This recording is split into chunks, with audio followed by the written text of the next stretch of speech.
আলিম তুমিনুনা বিল্লাহি ওয়া রাসূলিহি ওয়া তুজাহিদুনা ফি সাবিলিল্লাহি বিআমওয়ালিকুম ওয়া আনফুসিকুম যালিকুম খায়রুল লাকুম ইন কুনতুম তা'লামুন।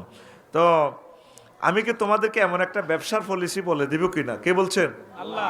এটা মুমিনরা ঈমান আনবে, আল্লাহর রাস্তায় জিহাদ করবে, তাদের কারেন্সি কি ট্রানজাকশন করবে কি? তাদের আগে মাল দিয়ে দিব, তারপর জান দিয়ে দিব, দিয়ে দিলে আমি আল্লাহ জান্নাত দিয়ে দিব। তাহলে আল্লাহ নিজেই তো ধর্ম ব্যবসায়ী, আলেমেরা ধর্ম ব্যবসায়ী। কিন্তু ধর্মের লেবাস পরে নির্বাচনের সময় দাদা টুপি টাপা পরে মানুষকে বোকা বানাইয়া ধোকা দেয়, এরা হলো প্রতারক, চিটার। আলেমরা ধর্ম ব্যবসা করবে, এত বড় জান্নাতে যাইবেন, আলেমেরা আপনার টিচার হিসেবে পয়সা নিচ্ছে, আফসারি ভাই টিচার হিসেবে পয়সা নিচ্ছে।